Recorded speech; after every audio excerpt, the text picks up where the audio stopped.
and other financial trades made even as the Fed took extraordinary action to right the economy during the COVID pandemic. The Fed responded with a sham investigation by the Fed's own Inspector General, an official hired and fired by the Fed itself. This investigation failed to look into key aspects of the scandal. Even when the Fed IG found that there was improper trading in Chair Powell's accounts, it imposed no consequences. And when the Congress tried to get information from the Fed board and from regional reserve banks on the scope of this scandal and the response, we got the cold shoulder. The Fed simply refused to turn over key documents and information to Congress and stopped any outside investigation dead in its tracks. And that's not all. Reports have surfaced about Fed leadership giving secret speeches and sensitive information to bankers and bankers' wealthy clients. We learned that, unbelievably, the president of SVB sat on the board of the San Francisco Fed up until the day that the bank failed. This culture of corruption at the Fed has already undermined the Fed's credibility with the American public. And the hearing today will discuss proposals that would make the Fed more transparent and more accountable in order to try to help restore some of that credibility. I've got an idea, a bipartisan idea that I am introducing with Senator Rick Scott today. Get the big bankers off the Federal Reserve boards of directors. And there's more. Senator Scott and I also introduced a bill, which was included in a separate bill with Senator Tillis, to give the Fed a true Senate-confirmed independent inspector general to serve as an agency watchdog. Mark Bialik, the current Fed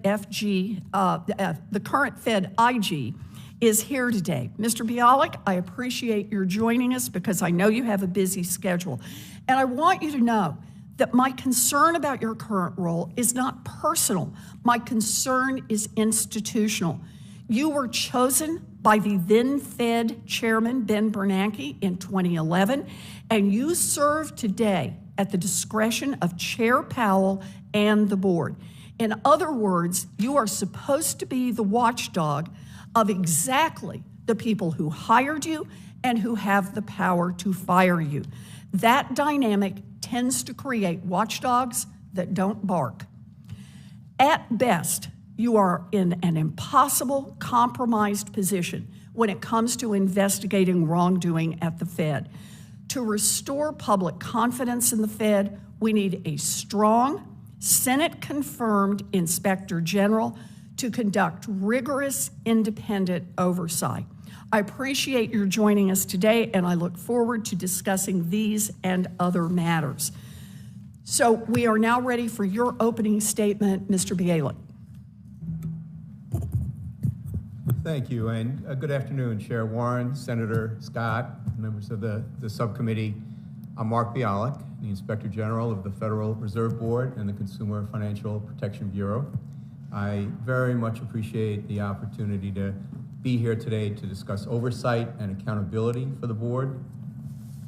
In response to the disclosure of questionable trades by board and Federal Reserve Bank officials, our office did initiate separate investigations of these officials, as well as an evaluation of the board's new trading rules that were put into place.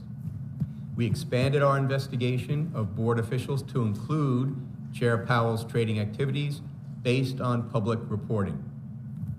As soon as it was closed last summer, we released our investigative findings regarding the trades of board officials, including Chair Powell.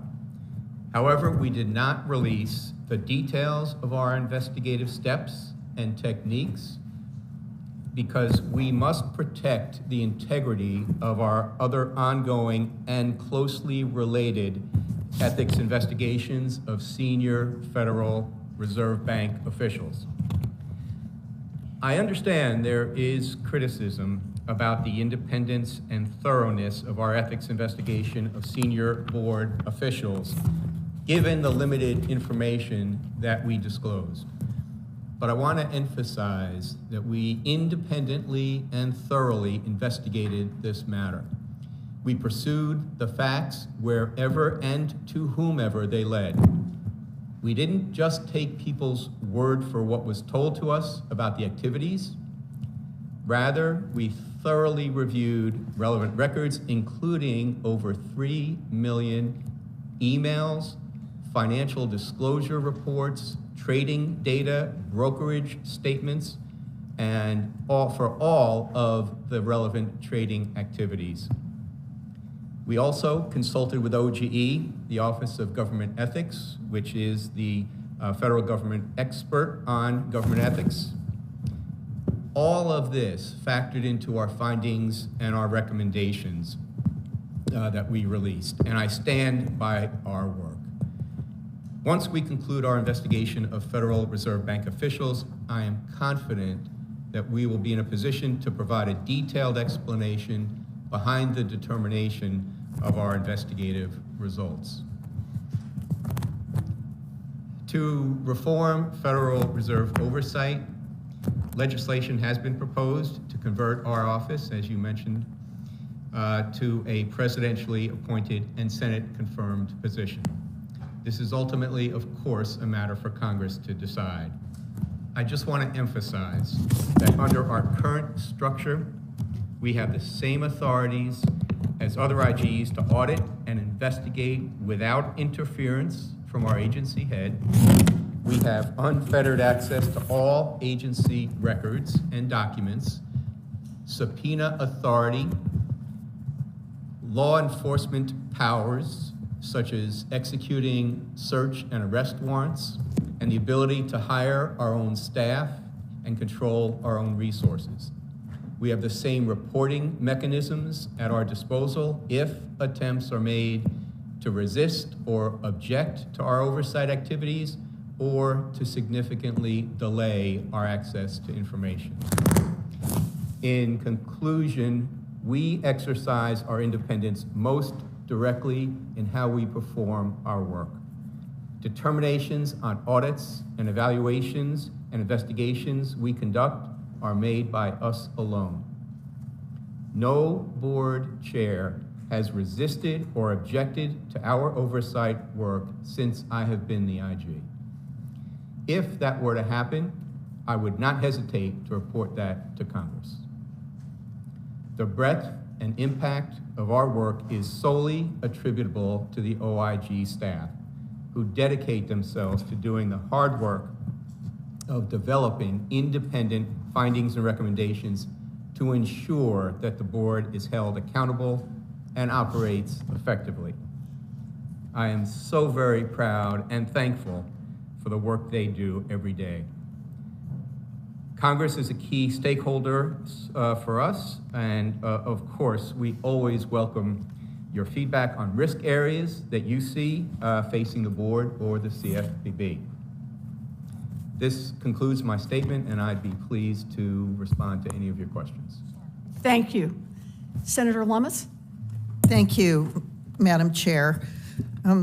This year, we've seen the collapse of America's 14th largest bank, First Republic, and the 16th largest bank, Silicon Valley Bank. These collapses have been due to failures by bank executives to manage the risks of their institutions. We've also seen regulators fail to effectively supervise each institution and fail to escalate concerns until they are resolved. I'm proud to co-sponsor the Financial Regulators Transparency Act with Chair Warren and Senators Rounds and Tillis on this subcommittee. It will bring much needed reforms to strengthen accountability of the Federal Reserve.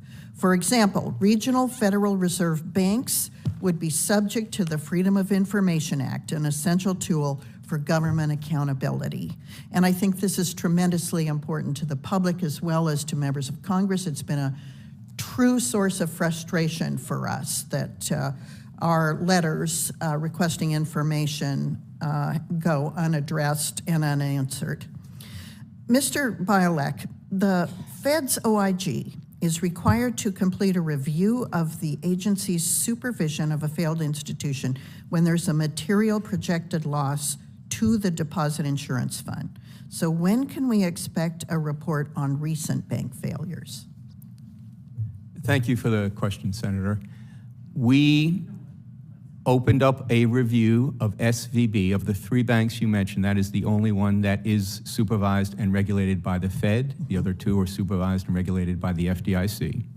So as it relates to SVB, once we heard about the condition it was in and the likely failure at the time, back in mid-March, we opened up a review, anticipating that there would be a failure declared, which it was last Friday, and the amount. And that turns into the material loss review then that you mentioned. But because we got a jump start on it in March, we are now projecting and promising to complete this review by September of this year. We are doing a deep dive into all of the issues that have been bandied about in the media and elsewhere in hearings about the issues, the likeliest root causes of the failure, the supervisory actions or inactions that also led to this condition that we find ourselves in. So we are in the midst of that review right now. Thank you. You've already answered my next couple of questions, so I appreciate it very much. There are 51 open recommendations that the OIG has made to the Board of Governors. A dozen have been open for more than 5 years, and one stretches back to 2016, meaning the Fed has had years to address concerns your office has identified and hasn't taken action. So I doubt the federal supervision staff would be happy about a member institution that has an unaddressed MRA or MRIA from 2016. Has the Fed board committed to closing all open issues?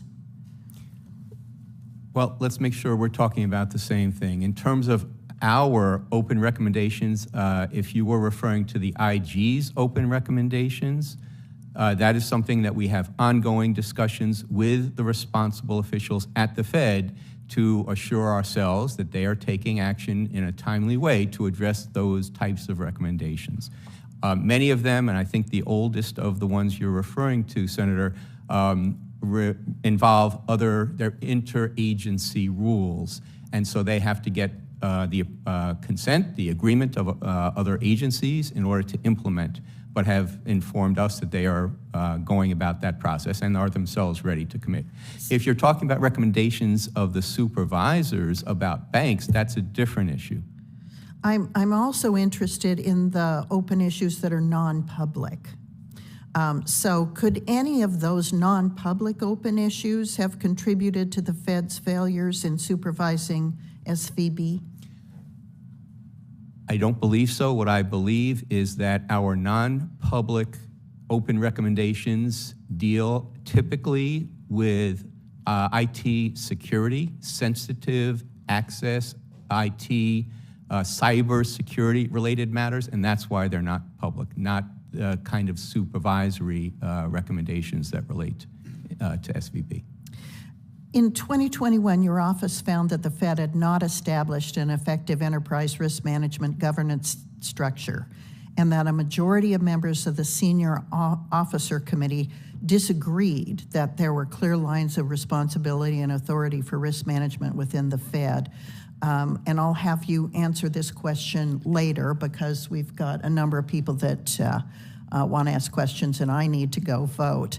The question is, where is the Fed on implementing its own effective risk management program? You can choose to answer now, or I can follow up with you later. I'd be happy to follow up with you later. Perfect. Thank you very much. Madam Chairman, I yield back. Thank you so much. Thank you, Senator Lummis. Senator Scott. Thank you, and thank you for the opportunity to be here. And thank you, Dr. Bialik, thank you for being here. What year did you start at the Fed? 2011. All right.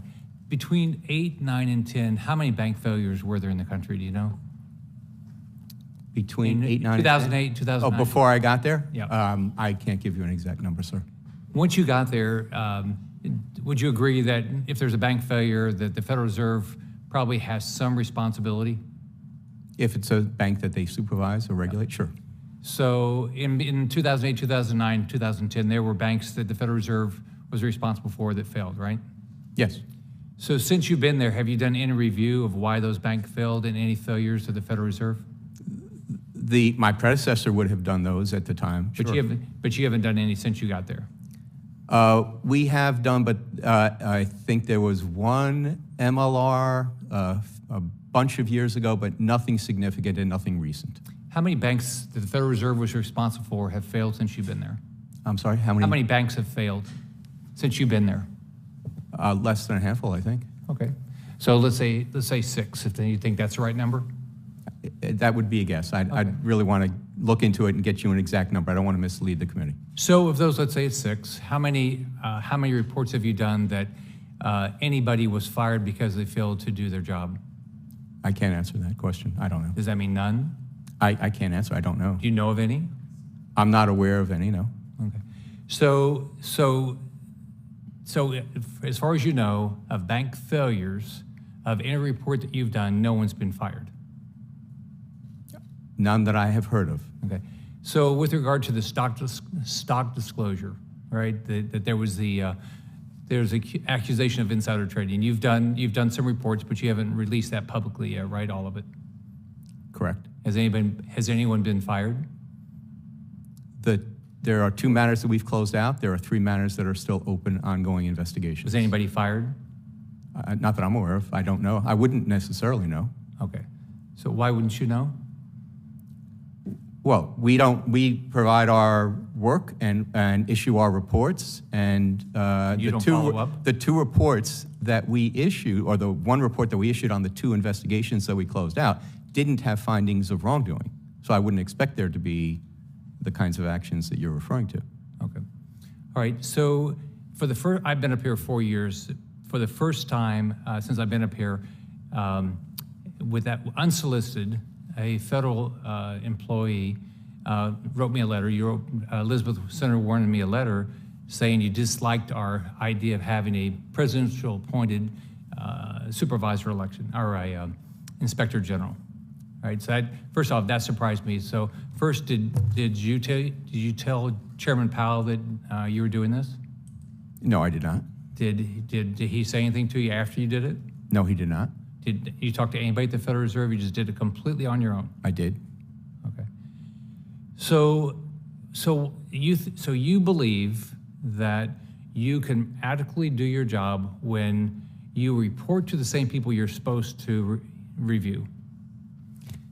Senator, as you may know, the concept of a DFEIG, Designated Federal Entity IG, of which I am one, there are about 30, almost half of the IG community, are IGs appointed by their agency heads. The others are the PAS, presidential appointees, subject to Senate confirmation. There are differences of view within the oversight community about whether the mere appointment authority of a DFEIG provides some question about their independence because the person. If Chairman Powell can fire you, you're going to go. Let me ask you a question. Have you done a review of any member of the Federal Reserve Board and ever said anybody on the Federal Reserve Board, anybody, has ever done anything wrong? We have investigations going on all the time where we find wrongdoing. And if I can, Senator, we wind up deciding to do our investigations completely on our own without any input from anybody. Nobody has attempted to try to prevent us from doing any of our investigations. And the fact that the IG here can, along with all of the other DFE IGs, can be removed by their agency head is a part of the fabric of the community. Here at the Federal Reserve, there's an additional protection, if you will, if you believe this is a protection, that it isn't the Federal Reserve Board chair who can remove the IG. It's got to be based on a vote of 2/3, a supermajority of the entire ask you a board. question. Since you've been there, how many times has the chairman of the Federal Reserve proposed something at a board meeting and it didn't happen? I can't answer that. Yeah, probably not. So I ask one more question. So you suggested in there that you make $350,000 a year, and you suggested if we went back to the pay scale for the president-appointed inspector generals, we wouldn't get competent people. That's what you said in your letter. So does that mean that the inspector generals we have that are presidentially appointed, you don't think we're getting the competent people to do the job? What I was referring to, Senator, in that letter was simply that the future, the eventual IG, should this position be converted into a PAS IG, would be making significantly less than the current arrangement is, and that puts them at a certain comparison vis-a-vis the rest of the Federal Reserve Board executive leadership, which the statute, the IG Act, set up as the appropriate pay scale for DFE IGs. So if we get this legislation passed, all right, and the pay scale goes down to a little over 200,000, will you quit? I honestly haven't made that choice or decision, haven't thought about it. Okay. So, but just let me finish. No one, so think about it. There's 23,000 people, I think, that work at the Federal Reserve. There's not a report you've done since 2011 that you know of any person that's been fired. You don't remember, you don't have any, there's nobody at the Federal Reserve on the board that's ever done anything wrong. We don't have any information, good information on what happened on the stock trades. And you think that we should be happy that we don't have an independent, presidentially appointed inspector general. I mean, this doesn't make any sense. And this it's got a balance sheet of $8.6 trillion. And in the last 12 months, the balance sheet, the Federal Reserve has lost $500 billion. I mean, name another agency that has that big a balance sheet in the federal government. If I can clarify something, Senator, when you were asking about what happens as a result of our audits and evaluations and bank failures, that is what I said I couldn't cite for you numbers of folks who have been fired. I did also say we conduct investigations all the time, and there have been people fired as a result of our investigations. That's a separate workload for us. Can you get me a report? I have not found one person. If you go back to the 2008 financial crisis and you go to what's happened this year, I've never heard of one person at the Federal Reserve that lost their job. Clearly, these banks did the wrong thing, but somebody at the Federal Reserve that was responsible for these banks for supervision clearly did it wrong. And guess who pays for it? The average person in America pays for all this. These bailouts are ridiculous, and we've been doing it for decades, and it should stop. Thank you. Thank you, Senator Scott. So I recognize myself now for the first round of questions, and I want to say thank you for being here, Mr. Bialik. I appreciate your being here. The Fed touches the lives of nearly every family in America, from influencing whether or not they can afford to buy a home, keep a job, afford the interest rate on their credit cards, and know that the money in their checking accounts is safe. The Office of the Inspector General is essential to making sure that the Federal Reserve does its job with integrity. So the mission of the IG is to provide independent oversight of the activities of the Federal Reserve Chair and the board, including by, quote, conducting audits, investigations, and other reviews. So let's just set it up on the record here. We've talked some about it. Mr. Bialik, who appointed you as Fed IG? Former Chairman Bernanke. Okay. And who has the power to fire you? A two-thirds vote of the present Board of Governors. So it's the Board of Governors and the Fed Chair, right? Together. He's part of the board. Okay. So your job is to conduct independent oversight of the Federal Reserve Board, exactly the board that has the power to hire and fire you. As is the case with all DFE IGs. Well, but that is yours.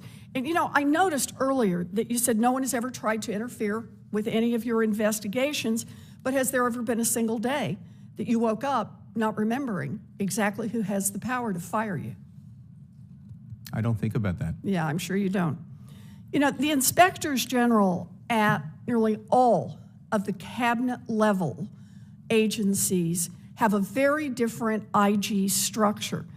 Those IGs are nominated by the president and confirmed by the Senate, precisely so that they retain independence from the agency that they are obligated to oversee. They are not hired and fired by the head of the agency and a board within the agency. And that is why 20 years ago, the Government Accountability Office specifically recommended that Congress make the Fed IG a Senate-confirmed position. Now, I think it's long past time that Congress finally acts, and I have bipartisan legislation with Senator Scott to do that. This language is also included in a bill that I lead with Senator Tillis and Senator Lummis. But Mr. Bialik, you stated in a letter that you sent to Senator Scott and me a few weeks ago that you oppose this legislation. And in it, you raised concerns that Senator Scott just highlighted as well, that if the IG's office becomes a Senate-confirmed position, there will be, and I quote, difficulty in attracting quality candidates for the position because, among other things, the salary would have to follow the executive pay scale for all those other cabinet-level IGs, which would be about $200,000. So just so we get it on the record, how much is your salary, Mr. Bialik? It is an average of the current division directors and other executives I just in need a dollar the figure. agency, and their salary and bonus, and that comes out to $377,800 and some odd dollars. Okay, so about $378,000 annually. You realize that makes you the highest paid employee at the Fed, and in fact, one of the highest paid officials in the entire federal government. And I understand why you wouldn't want to give that up. You know, this is a pretty cushy gig. You get paid a lot of money for it. But I don't believe that your self-interest should outweigh the importance of good governance and independent governance at the Fed. There has been one scandal after another at the Fed for the last 2 years, and these are a great example of why the Fed needs an independent watchdog to keep an eye on the agency. We need to fix the Fed Inspector General to make sure that the office is truly independent and can do its job. Senator Kennedy?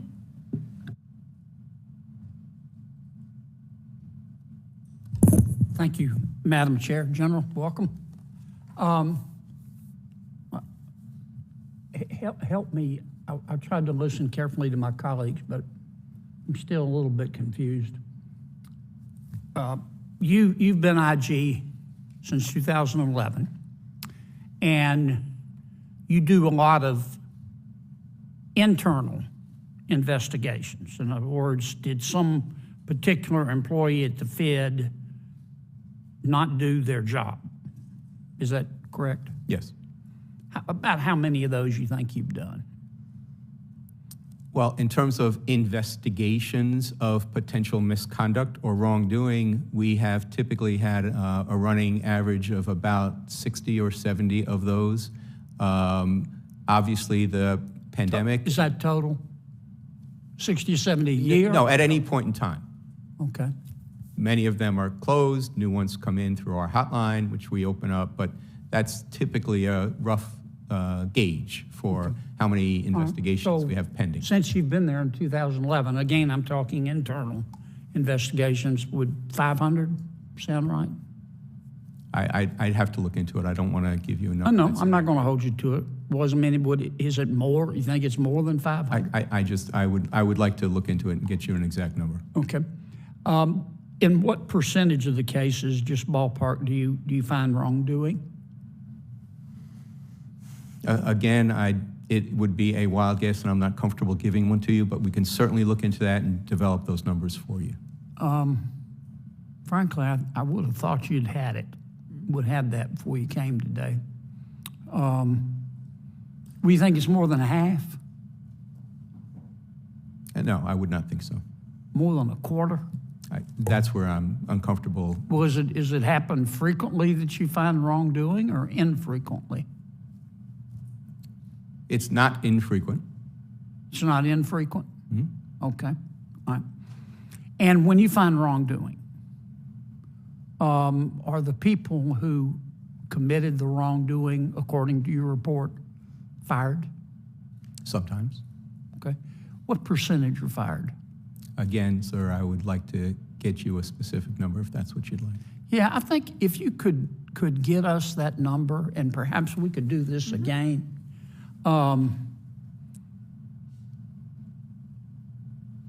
Because I think people have the right to know that. I don't want to pick on the Federal Reserve. I just want to treat them like everybody else. And my sense is, and I think your numbers can prove or disprove this, but my sense is that it is easier to divorce your spouse than get fired at the Federal Reserve. And if that's the case, we're entitled to know that. It's a lot of money over there. And that's not a criticism of anybody. And tell me again about your salary. It's the average of what?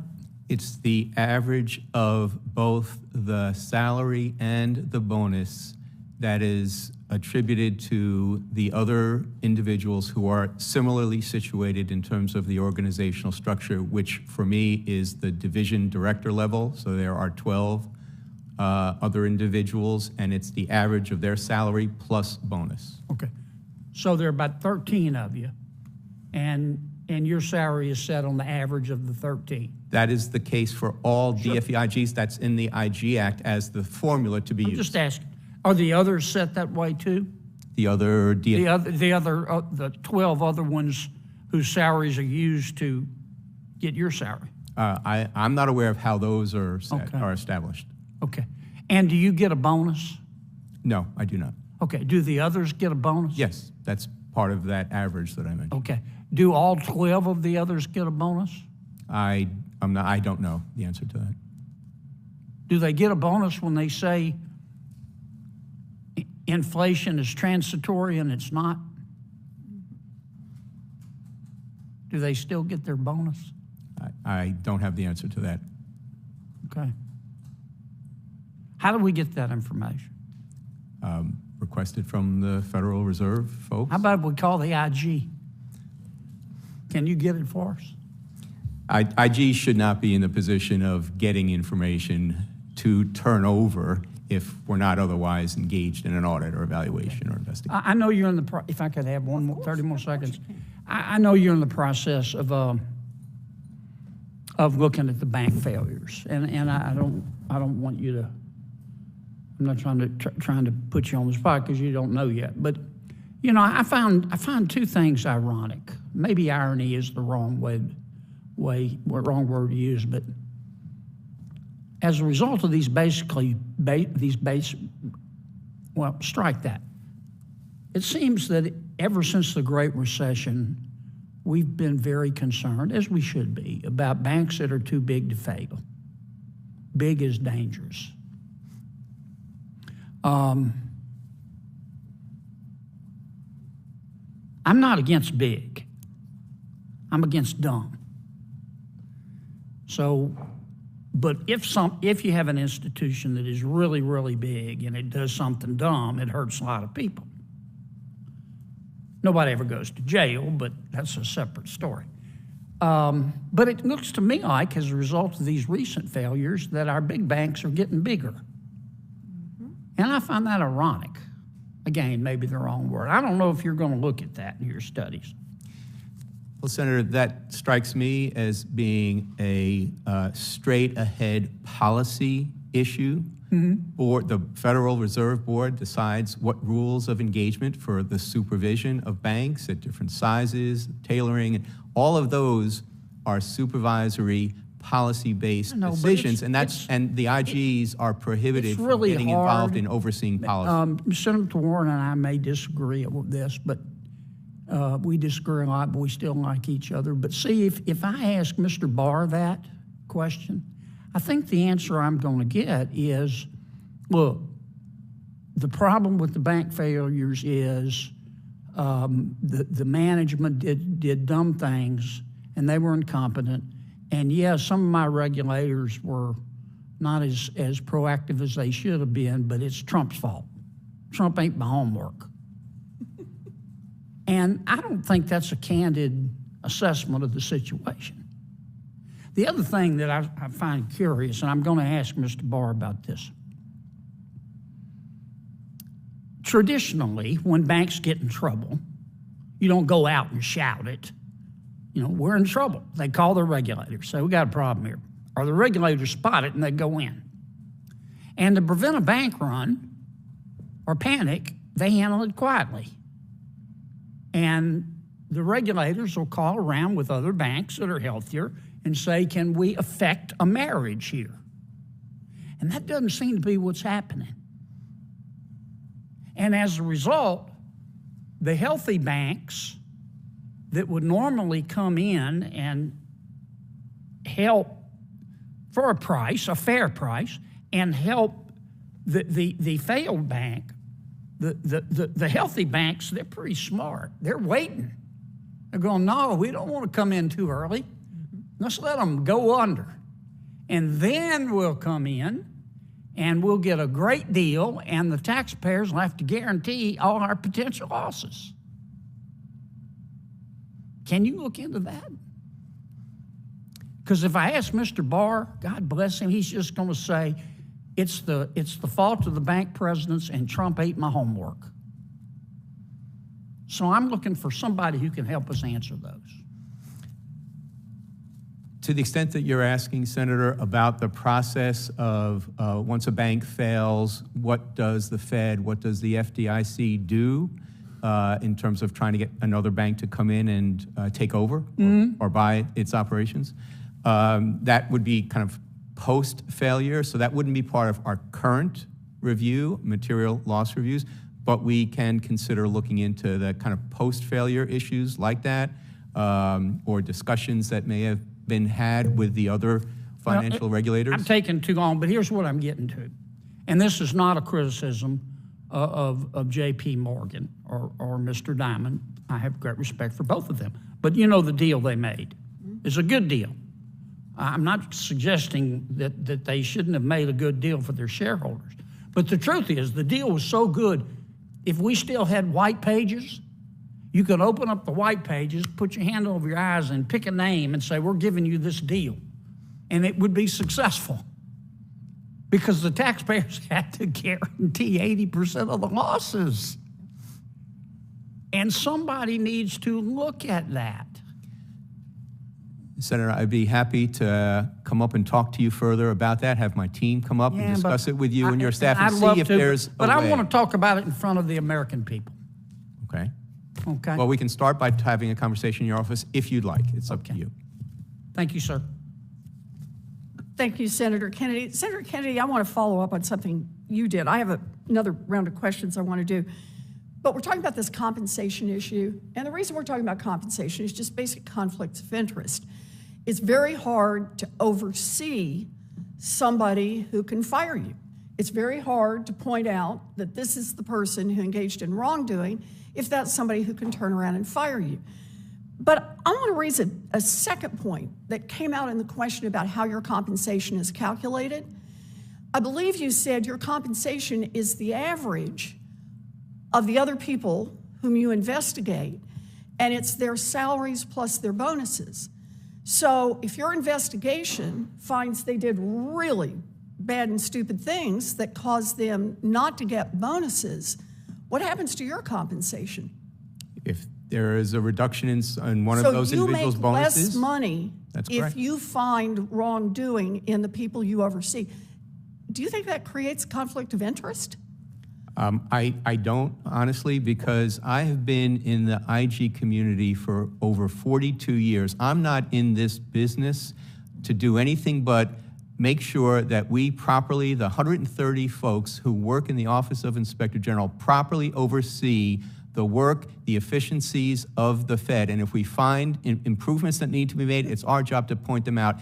It doesn't matter to me one bit. Mr. Bailey, it's easy for you to say, it doesn't matter to me one bit how much I get paid, but you have to understand there are a lot of people around the country who look at a $378,000 salary that is one of the highest salaries in the Fed and one of the highest salaries in the federal government, and says if your salary goes up, if you give everybody a gold star, and it goes down if you find a problem, and not see that as a structural conflict of interest. It doesn't have to be personal. It doesn't have to be to say that you are a bad person. It just says that we should not have both of those occurring in the same place. The person who is responsible for handing out the gold stars on whatever happened or handing out the you did a bad job should not have a direct financial stake in how that comes out. I understand your point, Senator. My only other comment would be that provision of the IG Act that sets up those two different pay systems for IGs, the PAS IG and the DFE IGs, that was put into place in 1988 by Congress. There have been amendments to the IG Act since then, and that issue hasn't been changed, but that's up to Congress to decide. 20 years ago, the GAO came to Congress, long before I was here, long before Senator Kennedy was here, and said, change it, because it's a mistake. They said, change it so that you have an independent IG at the Fed, and I think this is the reason why. So if I can, what I want to do is I want to talk about the ethics scandal while we still have you here. And that is in September 2021, reports revealed a shocking ethics scandal at the Fed. Fed leadership at both the reserve banks and the Board of Governors had made stock and other financial trades at the same time that the Fed was taking extraordinary action to stabilize the economy during the COVID-19 pandemic. For example, former Fed Vice Chair Richard Clarida cashed out somewhere between $1 million and $5 million from a bond fund and put the money into stock funds exactly one day before Chair Powell publicly announced possible policy action that would significantly affect the value of those bonds and stocks. Now, make no mistake, this is the most severe ethics scandal in the Fed's 110-year history. Yet, other than a few officials taking an early retirement, we have seen no accountability, not from Chair Powell and not from the Fed's Inspector General. That's you, Mr. Bialy. So, Mr. Bialy, you conducted an investigation of Fed officials' stock trades at Fed Chair Powell's request. Here we are, a year and a half later, and I believe we are still waiting for the results of your investigation into the Reserve Bank presidents. But last year, you did release a 4-page report about your investigation of key Fed board members. And in that investigation, you found that former Vice Chair Clarida failed to report several trades in 2019 and 2020. Am I right so far? Yes. Okay. So you also found that trades involving Chair Powell's family trust were made during a blackout period for the Federal Open Market Committee, the Fed's monetary policy making body, trades that should not have been made at those times under the Fed's rules, correct? Yes. Okay. So the rules say no trading during the blackout period, but Powell's Trust did exactly that. The rules say Fed governors must disclose all trades in a timely fashion. Mr. Clarida clearly did not.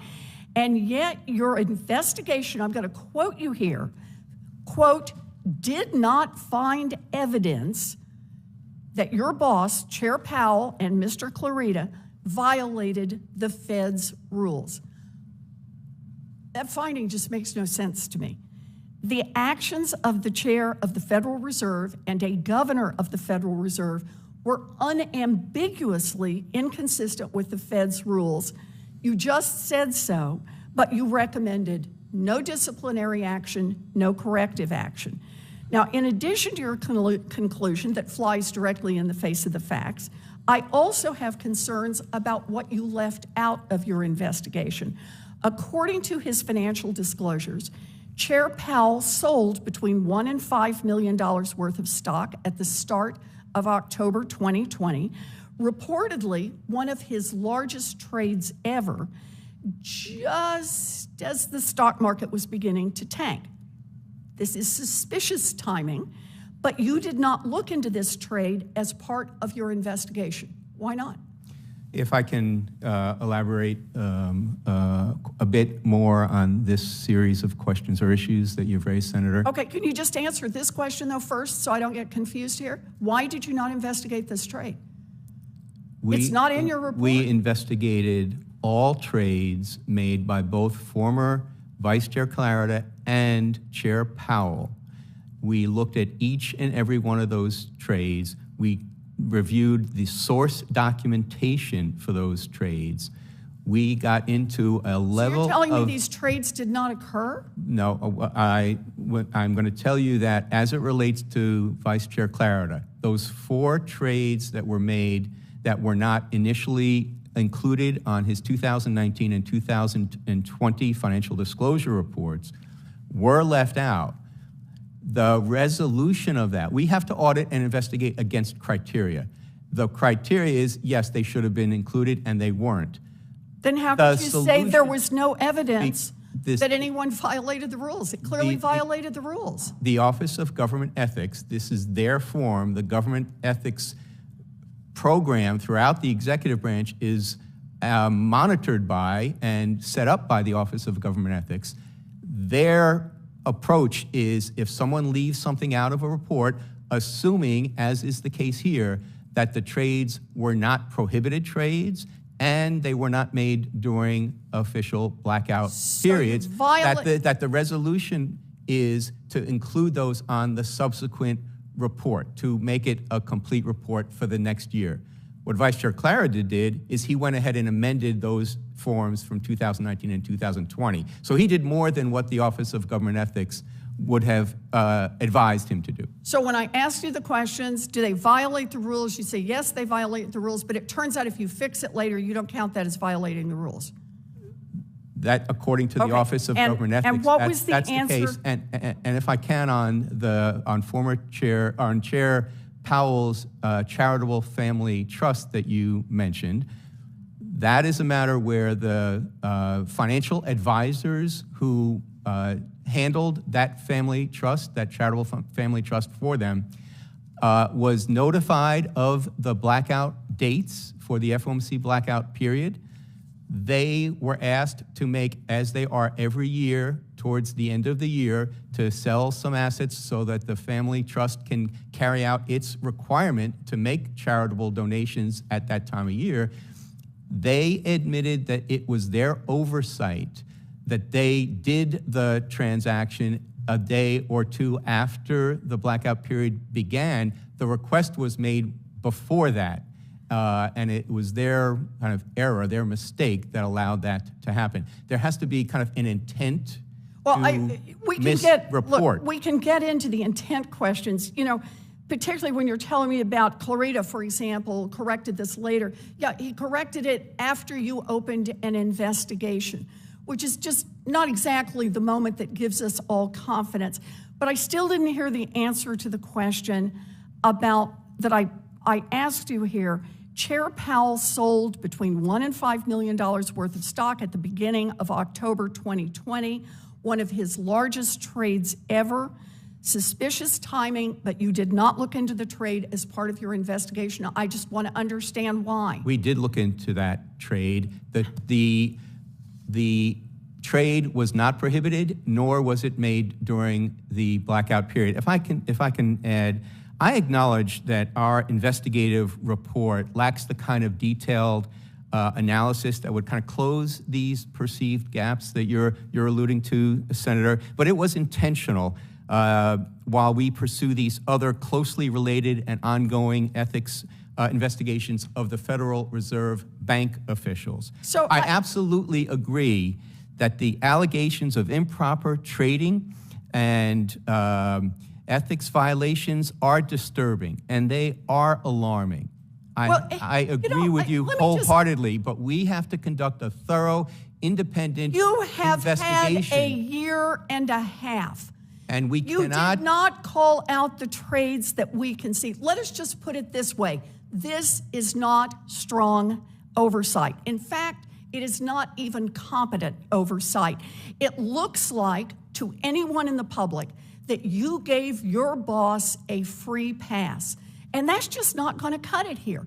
And even today, a year and a half later, the Fed continues to stonewall Congress, stonewall the public on the underlying information about these trades. This is not acceptable, and this is why we are pushing for an independent IG. I understand we're going to have to go vote. Is that right? All right, we're being called to vote. If I can, I'm going to excuse this panel. I'm going to ask the next panel to come up. We will vote, and we will be back as fast as our feet will carry us. Fair enough? Fair enough. Thank you. We're in recess.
This hearing is called back to order.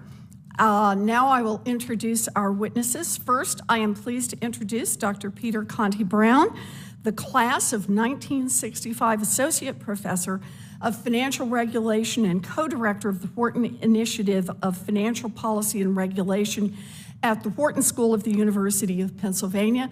Dr. Conti Brown is one of the foremost experts on the history of the Fed and of financial regulation. Thank you for being here with us, Dr. Conti Brown. Next, we have Dr. Paul Kupiak. Am I saying that right? Kupiak? Good. Kupiak, an economist and senior fellow at the American Enterprise Institute. Dr. Kupiak has decades of experience working on financial regulatory issues, including while working at the Fed and at the FDIC. Thank you for being here, Dr. Kupiak. And finally, we have Ms. Myra Rodriguez Vallajardes. Good. Managing Director of MRV Associates. Ms. Rodriguez Vallajardes has 30 years of experience consulting and training professionals at banks and financial regulatory agencies in over 30 countries, helping to implement financial regulations on the ground. Thank you, Ms. Rodriguez Vallajardes. I appreciate all of our witnesses being here today. And if I can, I would recognize Dr. Peter Conti Brown for an opening statement. You're recognized for 5 minutes. Thank you, Chair Warren, Ranking Member Kennedy, members of the subcommittee. It's a privilege to testify before you today. Over the past 2 months, 3 of the roughly 20 banks with assets between $100 billion and $250 billion have failed. Of the remaining 17, we do not know how many would have failed but for the extraordinary intervention of the government related to the other 3. Since March 12, 2023, we have been in a roiling banking crisis, a fact acknowledged by the very interventions that the Fed, Treasury, and FDIC have made to prevent this crisis from spiraling into a financial cataclysm. It is said that failure is an orphan where victory has many parents, but I would say this failure has many parents indeed. The primary responsibility relies, of course, with the bankers that mismanage these risks so catastrophically. But failures of so much of this market segment also invite important questions. The extraordinary powers used over the last 2 months were designed or redesigned after the 2008 financial crisis, especially through Congress's passage of the 2010 Dodd-Frank Act. At the time, it was the hope of Congress, the President, and the American people that such unusual and extraordinary government interventions would be rare. Rare because individual bank failures would be preventable through robust regulation and supervision, and rare because even if unprevented, an individual bank's failure would not a systemic crisis make. March 12th was a referendum on those hopes, and those hopes were dashed. The questions we must ask ourselves, among many others then, are these. First, what did we fail to do in the years leading up to March 2023? Second, what changes does this crisis invite us to ponder that can strengthen us against future crises? And last, what changes must we make to restore the confidence of the American people in our government's ability to ensure that our financial system stays robust, resilient, and just for all members of our society, and not only the wealthiest among us? In my written testimony today, I address each of these questions in depth. In this opening statement, I'll merely state my conclusions. More specifically, I have 3. First, the actions taken by Congress through the passage of the Economic Growth, Regulatory Relief, and Consumer Protection Act of 2018, and through additional regulatory pullback of supervisory discretion thereafter, created a climate where grumpy banks could ignore supervisory warnings to get their house in order with impunity.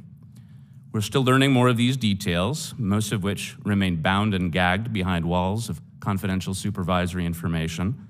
But so far, we can surmise that the bankers either roughed up the refs or ran out the clock, forcing the rest of us to lose a game that we might have won.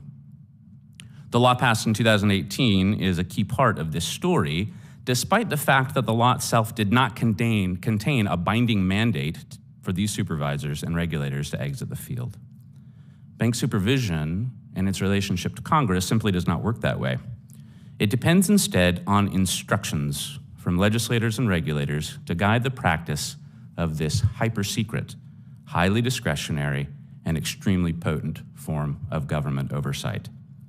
When you hear then that the failure of these banks was a failure of banker risk management and then in turn a failure of bank supervision, you hear truths, but only partial truths. In our democratic system, bank supervisors, toiling in secrecy though they may be, must still answer to the people through regulators appointed by presidents and legislators elected by the people themselves. In 2018 and beyond, the answer from Congress and regulators could not have been clearer. Supervisors were to pull back. My second conclusion is that we must reform the way information is collected from and accountability provided over the Federal Reserve System. Our nation's central bank has a rich history of superb public service, including in the present day, but the individual and collective expertise within the Fed does not render these public servants superhuman. When the Fed faces a scandal or a crisis, as it has done many times in its recent history, we simply cannot depend upon it to understand it itself and report to the rest of us its new enlightened sensibilities. Fed Chair Jerome Powell and Vice Chair for Supervision Michael Barr have emphasized that they welcome independent review of the Fed's actions, but I would go further. Such independent review should not be merely welcome. It must be vital. To that end, I support rendering the Inspector General of the Federal Reserve System, currently answerable only to the Fed itself, to a presidential appointment subject to Senate confirmation. The Federal Reserve must not seem and must not be supervised by itself. Finally, and most briefly, as my time is expiring, the Federal Reserve System as designed in 1913 needs an overhaul. At the time, subject to the politics of the day that barely made sense for the Woodrow Wilson administration, it was deemed expedient to create not one, but 12 central banks with private bankers governing their central bankers. It is past time for us to remove private bankers from this public role, or at least consider alterations to their presence. The appearance and fact of conflict of interest is something that we, the people, should not abide. I look forward to your questions. Thank you, Dr. Conti Brown. Dr. Kupiec. Chair Warren, Ranking Member Kennedy, and subcommittee members, thank you for the opportunity to testify today. The precarious nature of SVB's financial condition was obvious from regulatory call report information. As I demonstrate in detail in my written testimony, there was no need to know anything about SVB's internal liquidity stress test, the results of a Federal Reserve Board or internal bank stress test, or the results of any other complex model-derived regulation to see that, by early March 2023, SVB was likely insolvent on a mark-to-market basis and in danger of experiencing a serious depositor run should its uninsured depositors recognize the bank's true condition. SVB was essentially run like a money market mutual fund without the safety benefit of SEC regulations that would have restricted the duration of its investments.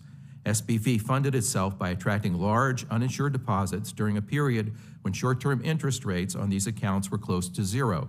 97.5% of SVB's deposits were uninsured, and most of these were in money market deposit accounts. SVB invested its deposits in longer maturity securities and loans to earn yield. Most of SVB's securities had a federal government guarantee and hence low or zero regulatory capital risk weights. Examiners did not criticize these investments. Examiners actually gave SVB a good camel's liquidity rating because it owned these long-term securities. It should have been obvious to bank examiners that SVB's business model was unsustainable in a climate of rising short-term interest rates, but there are no examiner findings to this effect. SVB's failed even though it satisfied all the complex rules in place that determine its required regulatory capital. The passage of S-2155 had nothing to do with the failure of SVB. S-2155's tailoring requirements apply to Dodd-Frank enhanced regulation for large bank holding companies. In SVB's case, the risks were obvious, and they were in SVB Bank, not in SVB's holding company.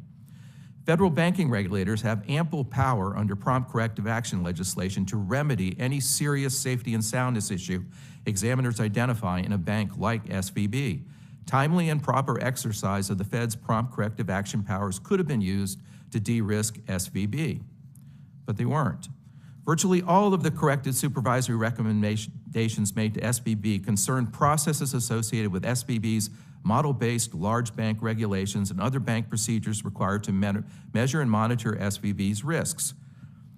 None of the corrective actions spoke to the actual liquidity risk associated with SVB's funding mix, the financial ramifications of its interest rate risk profile, or the bank's true capital adequacy risk. The failure of the Federal Reserve examination team to appreciate the impact of rising short-term interest rates on the market value of SVB's held-to-maturity securities is shocking, given that this data is reported in SVB's quarterly regulatory recall reports. And the Federal Reserve itself experienced a huge $1 trillion unrealized market value loss on its own held-to-securities portfolio. Meanwhile, senior Federal Reserve Board and U.S. Treasury officials were declaring the banking system to be safe, well capitalized, even as FDIC analysts and academics pointed to massive unrecognized banking system losses. Assessments made by the Federal Reserve Board and FSOC's official financial stability reports were less than prescient, as they ignored the role monetary policy played in generating the risks that destabilized the banking system. The FDIC also played a role. SVB is an example of a situation for which the FDIC's backup exam authority was designed. No report suggests that the FDIC pushed back on the Fed's lack of zeal in enforcing prompt corrective actions, even though the FDIC's early warning models should have flagged SVB as a failure risk. It is highly unlikely that the FDIC's large bank deposit insurance premium assessment charged SVB Bank anywhere near an appropriate deposit insurance premium. The system does not appear to emphasize the risk that caused SVB to fail. Proper deposit insurance pricing could have changed the way SVB invested its deposits. In the little time I have remaining, I want to go through some possibilities that might help stem such incidents in the future. Adopting the GAO recommendation to revisit prompt corrective action rules to add explicit non-regulatory capital triggers that would mandate remedial examiner actions. Regulatory capital requirements do not account for interest rate risk. Bank supervisors are, however, regularly appraised of the unrealized losses on banks' held-to-maturity securities and should recognize those losses when assessing an institution's capital adequacy. Large bank and holding company regulations have become exceedingly complex, with a heavy reliance on economic modeling and hypothetical simulation exercises. The SVB supervisory experience suggests that overemphasis on models and processes may cause examiners to lose focus on important fundamental bank risks. The power of the Federal Reserve Board, FDIC, and Secretary of the Treasury to declare a systemic risk exception and release the FDIC from its least cost resolution mandate is not constrained by any checks and balances in legislation. There should be an accountability structure in place to guide the choice of policy taken once a systemic risk exception is declared. Since the Dodd-Frank Act, systemic risk has become the reason for expanding Federal Reserve regulatory powers. However, the term systemic risk is never defined in the Dodd-Frank Act. This legal ambiguity has made the FSOC a political tool rather than an independent voice on actual risks that threaten financial stability. The FDIC's risk-based deposit insurance premium rules for large banks need to be revisited, and recent events demonstrate the need to improve Federal Reserve oversight and accountability. A Senate-confirmed IG may help. District Federal Reserve banks should be subject to FOIA laws, and Congress should allocate additional resources to its committees dedicated to Federal Reserve oversight. Thank you very much. Thank you, Dr. Kupiak. Ms. Rodriguez-Vallardes. Thank you. Chair Warren, Ranking Member Kennedy, and distinguished members of the Subcommittee on Economic Policy, thank you for the opportunity to appear before you. I am Mayra Rodriguez-Valladares, Managing Principal of MRV Associates. My testimony today is based on my professional experience of 3 decades consulting and training professionals at banks and financial regulatory agencies in over 30 countries on a wide range of risks that can threaten financial institutions' safety and soundness. Laws about banks are incredibly important.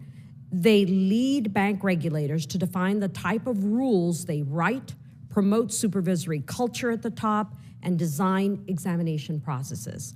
The Economic Growth, Regulatory Relief, and Consumer Protection Act greatly influenced former Vice Chair of the Federal Reserve, Randall Quarles, to propose the tailoring rules. He said, "The Congress wants to see action and has, to a certain degree, specified some of the steps we need to take," end quote. He also stated that in conjunction with changing regulations, we also need to consider how those regulations would be reflected in supervisory programs, guidance, and regulatory reporting. prompt corrective action is not enough when you have that type of supervisory culture. Throughout 2017 and 2018, almost 400 financial institutions lobbied heavily in favor of EGRCPA. Former Silicon Valley Bank CEO Greg Becker and many bank lobbyists and politicians were also in favor of EGRCCPA and argued that regional banks did not pose risks to the financial system.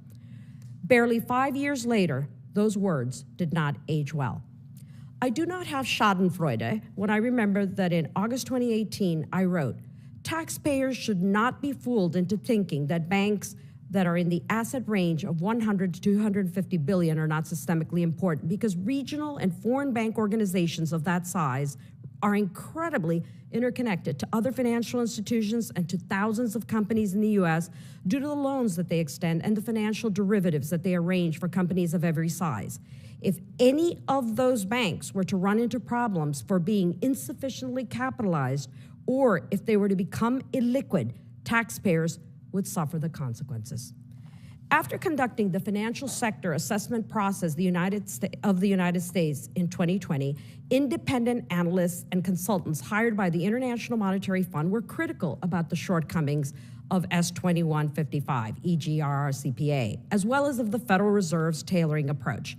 The IMF recommended that U.S. regulators introduce rules on concentration risk management and include more quantitative standards on interest rate risk in the banking book, as well as making specific capital and liquidity recommendations for large banks that were not internationally active. In other words, our regional banks. After analyzing all the CAMEL's examination reports, capital, asset quality, management, earnings, and liquidity standards, and sensitivity to market risk, and the supervisory letters released by the Federal Reserve, I know that Silicon Valley Bank CEO Greg Becker, his colleagues and board willingly ignored the numerous interest rate, liquidity, Bank Secrecy Act, anti-money laundering, compliance failures, data problems, information technology weaknesses, and incredibly ineffective internal audit and credit risk management processes, some of those going back all the way to 2016. All the aforementioned were identified by California and Federal Reserve Bank of San Francisco examiners. Additionally, SVB did not disclose important interest rate risk measurements such as economic value of equity in its annual report or Basel III, Pillar 3 risk disclosures, leaving the market in the dark. The problem, however, is that there is still so much that we do not know about SVB's failure because an independent postmortem has not been completed. Who at regulatory agencies ignored examiners' findings year after year, and why? I respectfully recommend the following legislative and supervisory process changes that I detailed more in my written statement. 1, order an independent investigation of the Silicon Valley Bank failure. 2, appoint an independent inspector general for the Federal Reserve based on a Senate confirmation. 3, revise Title IV of 2155 to reinstate Dodd-Frank's designation of systemically important banks. 4, remove heads of banks from Federal Reserve district boards. 5, reform remuneration for CEOs and key bank professionals. 6, require transparency from banks about their assets and liabilities and interest rate and liquidity risk managers more often than just once a quarter. 7, utilize all of the Federal Reserve's existing powers to escalate identified risk at banks and impose enforcement actions on non-compliant banks. 8, require improvements in the monitoring of banks' interest rate risk models. 9, reinstate the liquidity standard for all large bank organizations. And 10, provide strong protections for on-site examiners and off-site supervisors so that they can actually move things up the chain. Thank you very much, and I look forward to your questions. Thank you very much. I really appreciate it, Ms. Rodriguez-Vallardes. I appreciate all of your testimony. This is really important and thoughtful. If we can, I'd like to dive deeper into some of the findings in the Fed's post-mortem of the Silicon Valley Bank's collapse.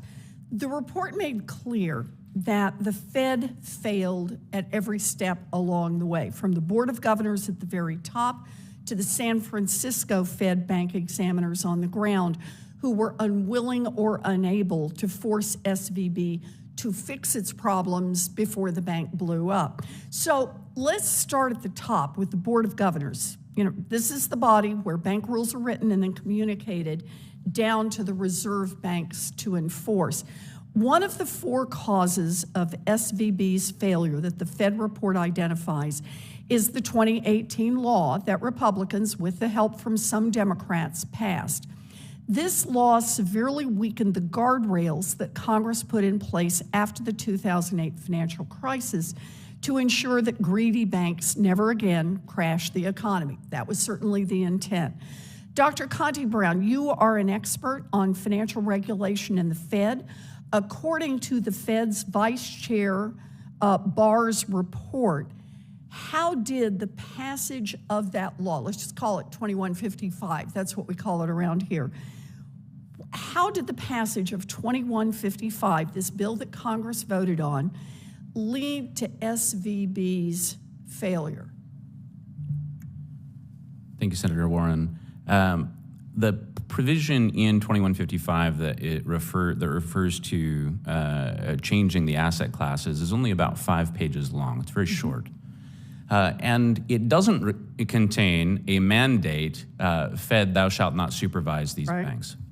What it does is create a system that was in place under Dodd-Frank that for a bank to grow above 50 billion or above 100 billion, they knew that there would be significant regulatory and supervisory costs. Those costs went away because what Congress did is say anything below $250 billion is wiped clean. If you want to put it back, you got to go through a process. That's what they said to the Fed.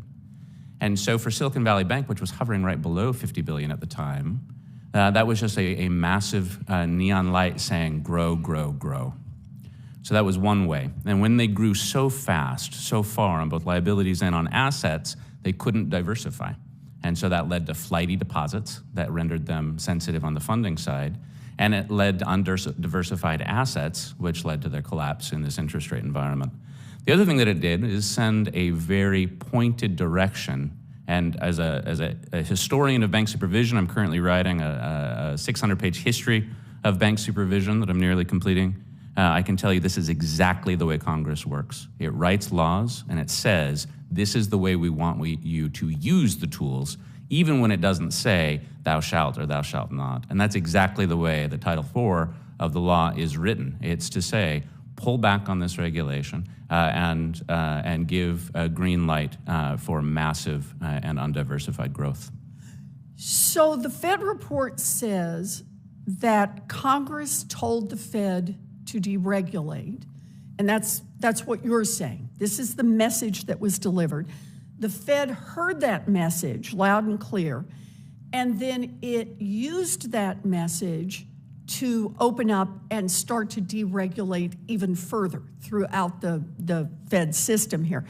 And the result, according to the report, is that S2155 and the Fed's tailoring that it took in response, quote, this is from the Barr report, impeded effective supervision by reducing standards, increasing complexity, and promoting a less assertive supervisory approach. And I think that's consistent with your testimony. Is that right, Dr. Connie Brown? Yeah, it is. Okay. So let me just then come over. Ms. Rodriguez-Valladares, you have decades of experience working as a bank examiner and training bank examiners. You're the one down on the ground with these folks who are making the calls with the banks every day. Do you agree with Vice Chair Barr's conclusion that S2155 promoted a less assertive supervisory approach?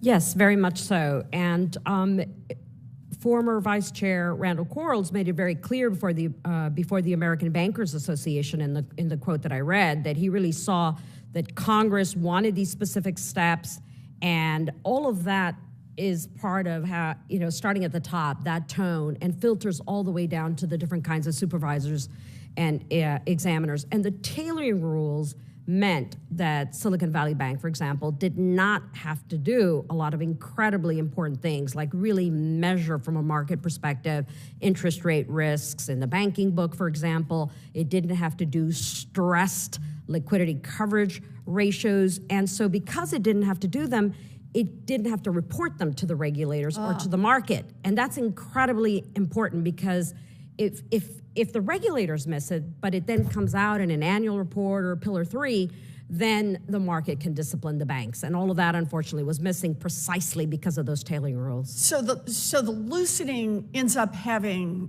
multiplier effects, that once you loosen a little bit, you lose other discipline in the system. Is that a fair way to describe what you just said? Yes, absolutely. And not only that, but then all of the appointees at the Fed, at the FDIC, and the OCC as well, obviously, that was a totally different tone. When I used to go to banks right after Dodd-Frank was signed, I would see the bankers with all of the different compliance, all the rules earmarked. They took them seriously. So did the bank examiners. Mm-hmm. And that, after 2018, really disappeared. The tone changed. Okay, so the tone changed. And here's another piece of it I want to look at.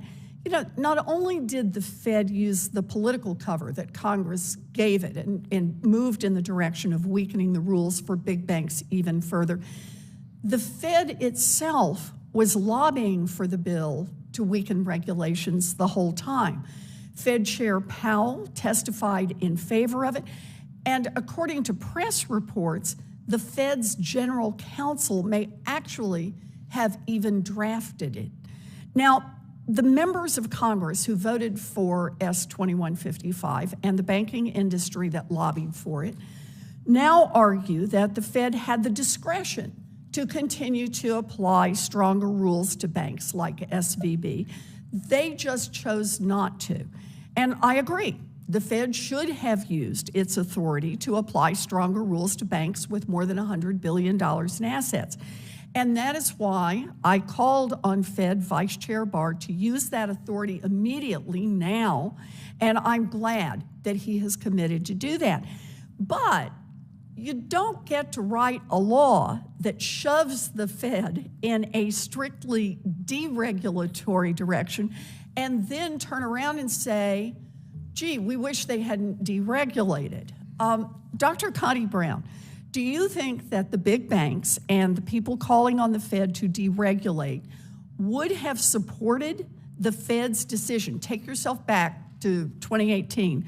Would they have supported the Fed's decision to use its discretion to strengthen rules for the banks with more than $100 billion in assets if they had decided to do that once 2155 had been passed? It's inconceivable that they would have supported a move such as that. And I would go further still. In the 20th century, the 110 years that the Fed has been in existence, unlike, say, the SEC or the EPA, regulated entities under the Fed rarely, if ever, sue it. Yep. And that is for a lot of complex reasons. Bank supervision is related to it. This is a counterfactual, but I'd bet my eye teeth that we would have seen some very significant litigation. And the reason I think that is because Title IV is written in a way consistent with DC Circuit legal doctrine to invite litigation. And the reason is because it contains like a 7-part test that if you want to tread into the 100 and 250 billion range, you're entitled to do so, but you have to consider all of the following. And we have seen after the financial crisis with the SEC, similar kinds of language struck down by the courts. And so I think that the banks subject in this counterfactual to that kind of a regulation would have not called their bank examiners for a conversation. They would have called their lawyers to launch litigation. Wow. That's a really powerful point about this. You know, S-2155 weakened the rules and the supervision for these banks like SVB and opened the deregulatory door for the Fed to drive a truck through, which under Chair Powell, it immediately did. The change in the law and the tailoring the Fed pursued in response to that change, quote, combined to create a weaker regulatory framework for a firm like SVB. And that is according to the Fed's own report. So look, I am very glad that Vice Chair Barr has committed to using his existing authority to strengthen those rules for big banks, but Congress needs to close that door for good.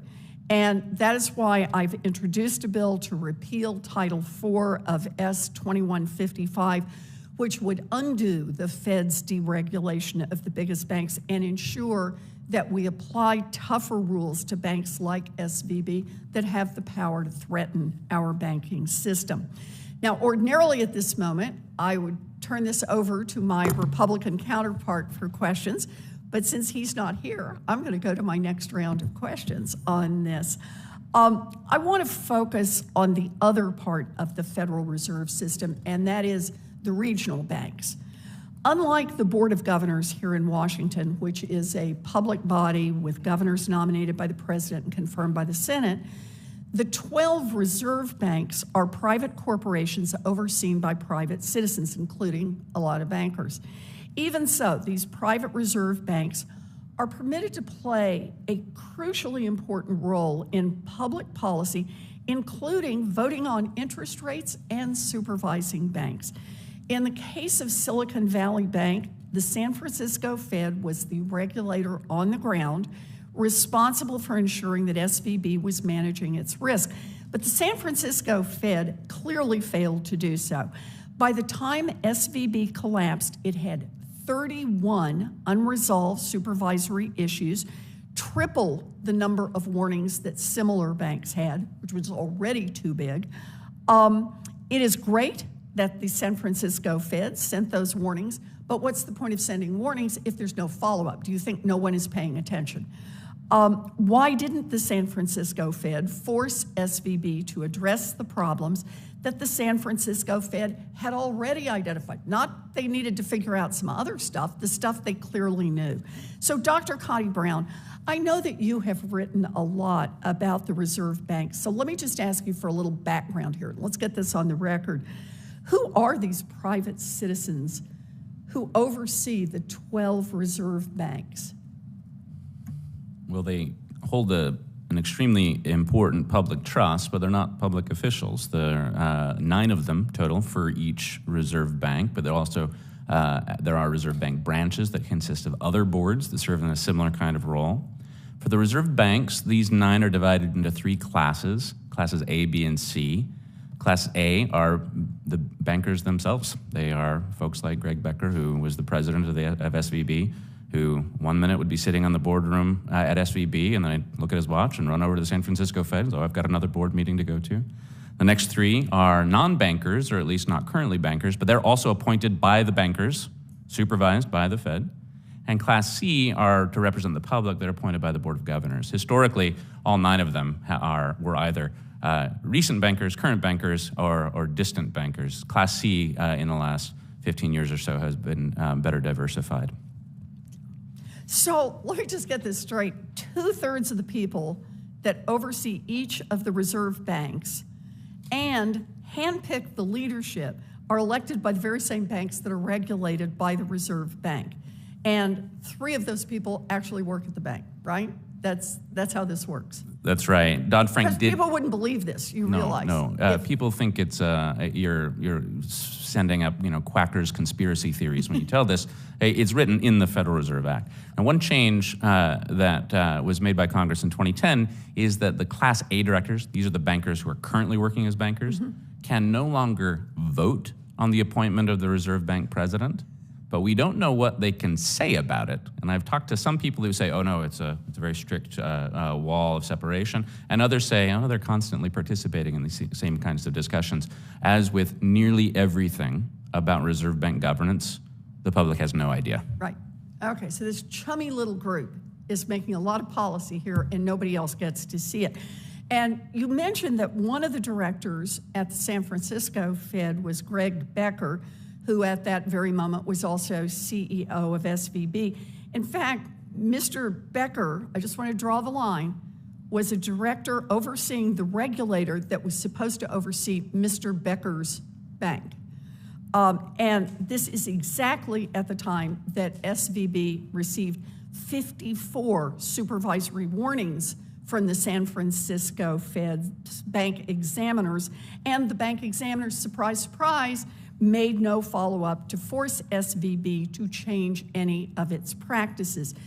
So, Ms. Rodriguez-Valladares, Does the fact that the CEO of SVB was on the board overseeing the San Francisco Fed, SVB's regulator, raise questions for you about whether or not his presence on the board could have affected the strength of the San Francisco Fed's supervision?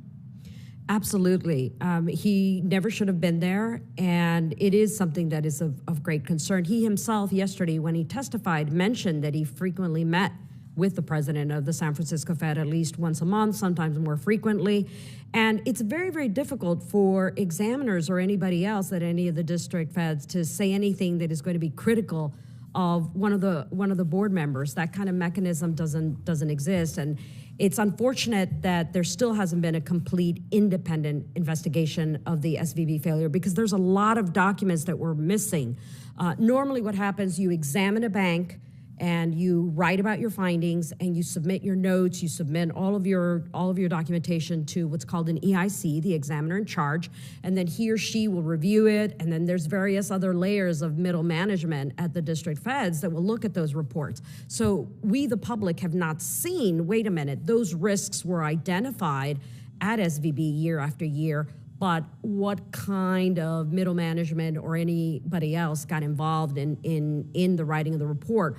Also, in a little footnote in the CAMEL's examination reports, it says that the person who wrote the report was chosen by the Board of Governors.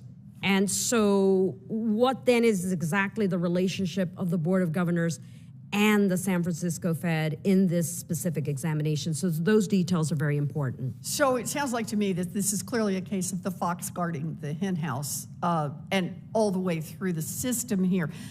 I want to note, this is not the first time. It's not like we pull back the curtain and are shocked to discover this happening in 2023. Back in 2008, JP Morgan's CEO, Jamie Dimon, was sitting on the New York Fed board at exactly the same time that his bank was borrowing emergency funds from the Fed.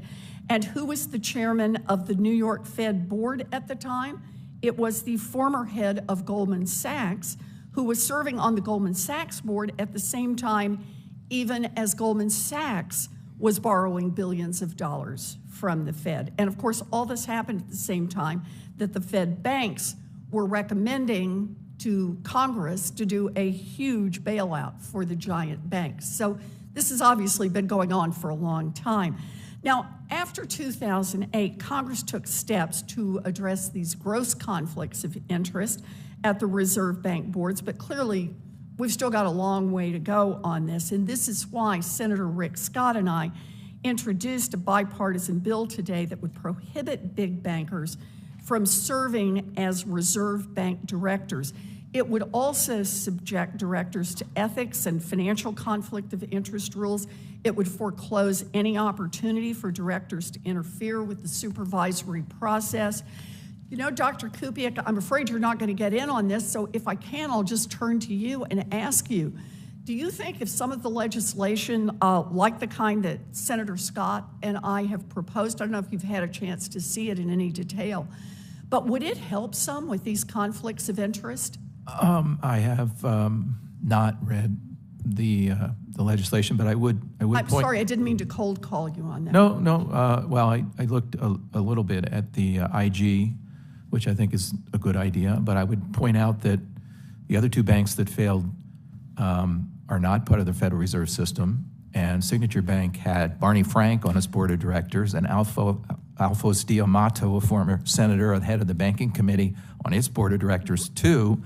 So there's a lot of blame to go around. So that's not to say Mr. Becker it gets off the hook, but there are prominent connected people on boards of directors. I think is what you're saying. On lots of Dr. boards of Kupiec. directors. Is Yes. that a fair statement? We got a lot of conflicts here. Well, let me ask you, Dr. Connie Brown, would these reforms that Senator Scott and I have proposed help address conflicts of interest in the reserve banks and maybe strengthen a little public confidence in the supervisory powers of these banks? My only reaction is to take the maybe out of that sentence. I think that it is almost circular to say that this would help with the conflicts. And I just want you to be, I just want to be clear, this is a moderate position. I would go much further. I would fire bankers from these boards entirely. And I recognize that there are politics here and there are interests involved. And so I think that the proposal from you and Senator Scott, which I have reviewed, does not go as far as I would like, but it does go, but it does help to manage these questions and makes it so that when you tell someone who's interested in the well-being of our country and its financial system about these strange curiosities, the Federal Reserve banks, it would help so much to be able to tell them that those with the largest banks do not participate in that governance. Right. And would you like to add something to this, Ms. Rodriguez-Vallartes? Yes, I've actually looked at both pieces of bipartisan legislation, and I am impressed with them. I agree with Dr. Conti Brown that I think it would be a very good idea not to have any bankers at the boards. The skill sets that they bring can be found elsewhere, and frankly, there's a danger of having too many bankers on the boards. You really need cognitive diversity. They would be much better served if they had somebody, let's say, from an independent broker-dealer that has nothing to do with the Fed, for example. They could have people there from the American Red Cross or such organizations that are experts at dealing with chaos and unexpected problems. You frankly would need a scientist. So there's a lot of different skill sets. There's a lot of value in cognitive diversity that's very, very important. And like these gentlemen, I concur with them that an inspector general who would be appointed by the president and confirmed by the Senate would be a much, much better situation. It is very, very difficult to go tell the people with whom you're working and you see on a day-to-day basis that they're doing a bad job. And the minute that you hear the word bonus anywhere, it immediately means that your own salary depends on their performance. And so you can't call out wrongdoing in an independent way, and you're not accountable to legislators. I appreciate that. If you all will bear with me, there's one more issue I want to make sure that we get covered, and that is ensuring that the Fed and the Reserve banks are more responsive to requests from Congress and from the public about information. Right now, despite their massively important role in shaping our economy, Federal Reserve banks are exempt from the foundational transparency law, the Freedom of Information Act, or FOIA. So you all have relevant expertise, and I just want to go down the line, if I can, on this. Do you agree that subjecting the Federal Reserve banks to FOIA, just like the Fed board, would help strengthen the accountability of the Fed? Dr. Conti Brown? Unequivocally, yes. Yeah. Dr. Kupia? I testified yes. Yes, I heard you, but I want to get it on the record. And Ms. Rodriguez-Vallartes? Because right now, banks only report relevant risk measures once a quarter. By the time that we all get that information, it's old. So yes, I definitely would support the FOIA. Good. And in the first panel, the Fed IG, who was chosen by the Fed chair, who answers to the Fed board, and who can only be removed by the Fed board, argued against making the Fed IG a Senate-confirmed position. I think you all have answered this at different points, but I just want to make sure I get this on the record. Do you agree with Inspector General that the Fed does not need a Senate-confirmed IG? Dr. Conti Brown? I disagree with him on this. Yeah. Dr. Kupiak? I don't think he made a strong case. Okay. And Ms. Rodriguez-Vallartes? Right, I disagreed with him as well. He didn't provide any evidence as to why particularly the role should be under the Fed. Yeah. So the failure of Silicon Valley Bank and its crisis triggered an opportunity for Congress to finally bring greater accountability to the Fed, and we can do that from top to bottom. This hearing has discussed multiple bipartisan bills that would strengthen oversight and transparency, eliminate conflicts of interest, and make the Fed work better for the American people. It is time to end the Fed's culture of corruption. Thank you very much. I want to thank you all for participating. I appreciate your well-prepared opening statements. We'll make them part of the record. Questions for the record are due 1 week from today, Wednesday, May 24th. For our witnesses, you'll have 45 days to respond to any questions. Thank you again, and with that, this hearing is adjourned.